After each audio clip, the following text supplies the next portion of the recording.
Kursi pelatih kepala timnas Indonesia hingga kini masih belum terisi setelah mengakhiri kerjasama dengan Patrick Kluivert. Dengan berakhirnya kerjasama antara PSSI dan Patrick Kluivert, juga jajaran pelatih, saat ini kursi pelatihan timnas Indonesia kosong. PSSI mengaku tengah menyeleksi 5 nama sebagai pelatih baru timnas. Namun siapa saja kandidatnya, PSSI tak mau membukanya ke publik. Sekjen PSSI Yunus Nusi meminta publik bersabar mengenai sosok pelatih yang akan menangani skuad Garuda. Yunus memastikan setiap kandidat akan dibahas secara menyeluruh sebelum diputus ke rapat komite eksekutif atau Exco untuk diputuskan bersama. PSSI saat ini sementara memproses 5 calon pelatih timnas senior. Berikan kesempatan kepada kami untuk menggodok itu, dan tentu kami masih menjaga untuk tidak kami sampaikan nama-nama tersebut. Beberapa hal menjadi pertimbangan karena belum ada kepastian dari 5 ini siapa yang kita pilih. Maka kami mohon pemahaman bahwa kami butuh untuk tidak menyampaikan nama-nama tersebut. Dalam pencarian pelatih ini, PSSI menugaskan Ketua Badan Tim Nasional Sumarji dan Direktur Teknik PSSI Alexander Zouers untuk mencari pelatih timnas Indonesia yang tepat menggantikan posisi yang ditinggalkan Kluivert. Di sisi lain, Ketua Badan Timnas Sumarji menuturkan pelatih yang diincar saat ini masih mempunyai pekerjaan di klub dan tim nasional.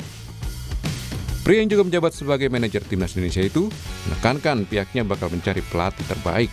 PSSI ingin mencari dengan hati-hati dan memiliki kriteria kuat mengisi posisi tersebut nantinya. Para pelatih ini masih berada di klub dan masih berada di timnas suatu negara. Tidak mungkin kami akan membuka, ya mungkin dalam minggu-minggu depan, dan tentu dari 5 nama itu pasti akan kita pilih yang sangat terbaik, ya, yang sangat terbaik. Mudah-mudahan kelima nama ini juga tidak mengalami kendala ketika mungkin di antara 5 kita pilih ternyata ada problem. Kita juga tidak tahu. Sejumlah nama calon pelatih timnas Indonesia sempat beredar di media sosial. Nama Timur Kapadze erat dikaitkan dengan timnas Garuda. Ex-pelatih Uzbekistan ini tak menampik adanya ketertarikan dari Indonesia kepada dirinya.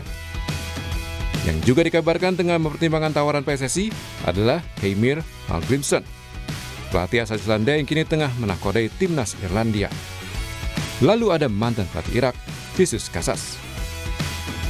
Pencarian pelatih ini menjadi salah satu fokus utama PSSI saat ini untuk meningkatkan performa timnas Indonesia. Gagal mentas di Piala Dunia 2026, praktis timnas hanya akan berlaga di ajang Piala AFF pada Juli 2026 dan Piala Asia di awal 2027. Tim Liputan, Kompas TV.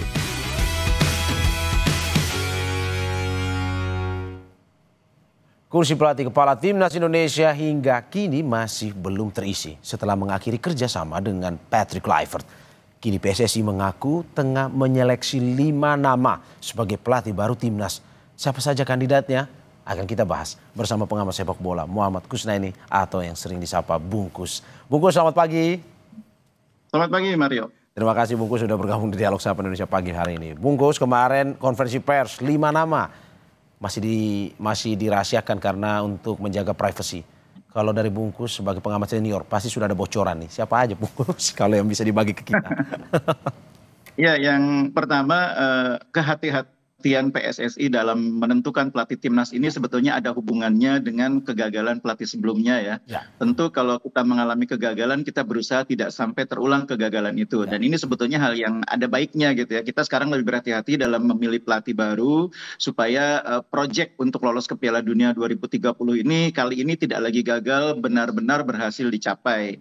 Nah, kehati-hatian itu tentu juga berkaitan dengan banyak aspek ya.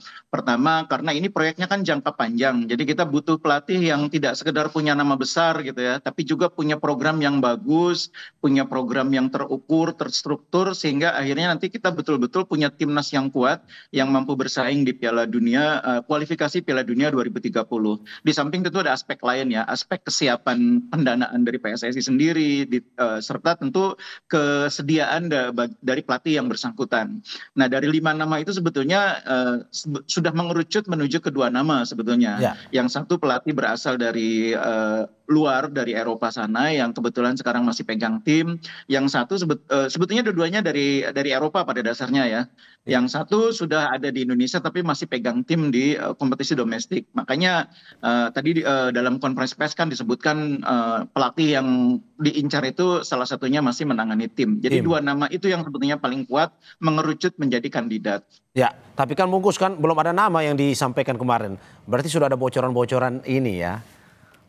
Karena pada dasarnya seperti yang saya sampaikan tadi, pelatih tersebut masih menangani tim ya. Yang satu masih menangani tim di Eropa sana, satu masih menangani tim di kompetisi domestik kita. Nah, tentu tidak elok kalau kontraknya masih berjalan, pelatih yang bersangkutan kemudian sudah disebut-sebut sebagai kandidat pelatih timnas Indonesia. Kalau sampai terjadi seperti itu, biasanya dampaknya menjadi kurang positif ya bagi pelatih yang bersangkutan.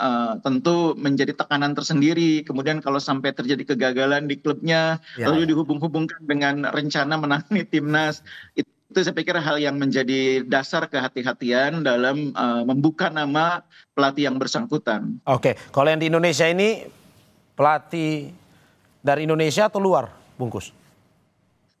Di Indonesia ini kan sebagian besar pelatih berasal dari luar ya, hanya satu pelatih domestik yaitu pelatih Malut United, selebihnya pelatih dari luar ya. Oke, saya ganti pertanyaan saya. Dari Belanda.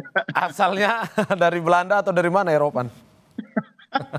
Iya, yang saya tahu ini pelatih ini bukan dari Belanda yang di Liga 1. Di Liga domestik ini ya, di Super League ini pelatihnya bukan dari Belanda. Dan kabarnya pelatih yang bersangkutan juga tertarik, tapi memang sejauh ini belum ada kesepakatan yang formal.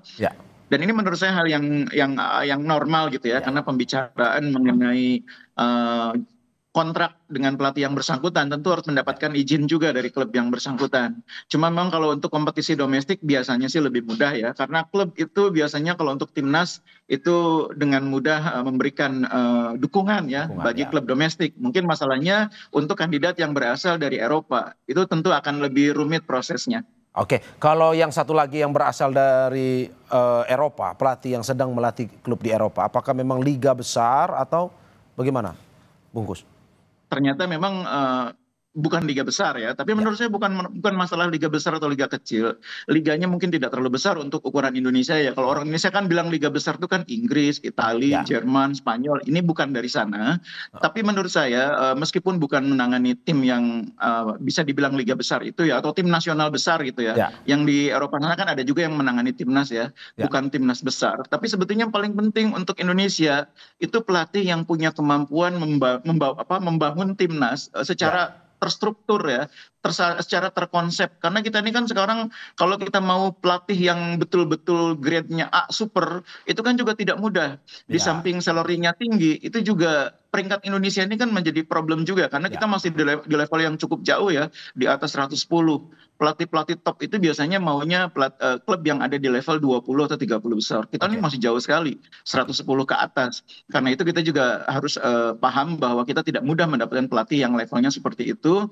Yang penting itu pelatih itu orang yang teruji kemampuannya, orang yang punya konsep, orang yang punya kemampuan membangun timnas, naik secara perlahan. Ya itu sudah pernah kita alami dari ketika zamannya Sintayong ya. Peningkatan prestasi itu secara bertahap terjadi, meskipun memang kemudian terjadi perbedaan kesepakatan sehingga akhirnya berhenti di tengah jalan. Oke, apakah juga yang pelatih Eropa ini mantan pemain terkenal seperti Patrick Kluivert, atau kita memang mengenal pelatih ini secara umum atau bagaimana? Kali ini kebetulan bukan mantan pelatih terkenal ya, yang saya tahu ini bukan mantan pelatih atau pemain terkenal. Dan ini menurut saya lagi-lagi bukan masalah. Tidak semua pemain terkenal itu bisa menjadi pelatih hebat juga. Seperti halnya sama, pelatih hebat itu tidak semuanya sebelumnya berasal dari latar belakang pemain yang hebat. Atau sebaliknya, pelatih yang tidak hebat itu belum tentu juga sebelumnya pemain yang tidak hebat gitu. Jadi bukan soal latar belakang tapi bagaimana dia membangun karir kepelatihannya dengan baik sehingga akhirnya mampu berprestasi. Oke, mengerucut ke dua nama. Kalau dua nama ini menurut Bungkus, satu sudah punya pengalaman di Indonesia, satu masih di Eropa. Menurut Bungkus lebih cocok mana sebenarnya untuk di timnas? Iya, sebetulnya idealnya pelatih timnas itu juga orang yang punya pemahaman tentang sepak bola Asia keseluruhannya. Karena kita nanti akan bersaing di Asia ya, tidak hanya harus paham tentang Indonesia, tapi Asia secara keseluruhan. Jadi pelatih ini nanti tahu kita akan bertemu lawan Thailand, Thailand itu seperti apa. Bertemu dengan Korea Selatan seperti apa mainnya. Bertemu dengan Uzbek seperti apa mainnya. Jadi dengan demikian dia tahu bagaimana cara mempersiapkan tim, membangun tim, itu membantu ya. Dan itu menurut saya keuntungan pelatih yang sudah menjadi pelatih yang sekarang berada di liga domestik. Karena dia sudah tahu sepak bola Indonesia dan sudah tahu lawan-lawan yang biasa dihadapi oleh tim-tim kita di kompetisi Asia. Entah itu di level klub maupun di level tim nasional. Itu kelebihan dia ya. Dan kalau itu bisa kita dapatkan tentu merupakan keuntungan tersendiri. Tapi itu bukan faktor yang paling utama. Yang paling utama itu pelatih ini punya rekam jejak yang bagus dan punya konsep yang bagus untuk membuat timnas ini lebih berprestasi. Itu yang paling utama. Oke, berarti ini karena rame di medsos, Bungkus. Ada 3 nama, Timur Kapatse, Heimir Hallgrímsson, dan Jesus Casas. Berarti tidak tiga-tiganya nih ya? Pelatih yang berasal dari Eropa itu bukan di antara nama-nama tadi ya, tapi pelatih yang juga cukup dikenal sebetulnya di kalangan sepak bola Eropa. Oke, Bungkus, kita lebih ke evaluasi secara besar ya. Karena kemarin beberapa hari yang lalu itu Erick Thohir, Ketum PSSI, mengatakan bahwa pencarian pengganti Kluivert ini harus dilakukan secara hati-hati. Apakah ini mau belajar dari pengalaman sebelumnya ketika menggantikan Kluivert dengan menggantikan STY dengan Kluivert?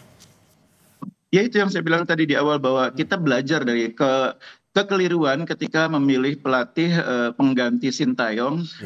Dasarnya itu terutama karena soal komunikasi, dasarnya itu soal kemampuan mendatangkan pemain diaspora, karena latar belakang kebintangannya dihormati pemain, itu ternyata tidak efektif juga untuk membuat timnas lebih berprestasi ya. Pada akhirnya tetap soal kualitas kepelatihan juga yang menjadi penentu ya.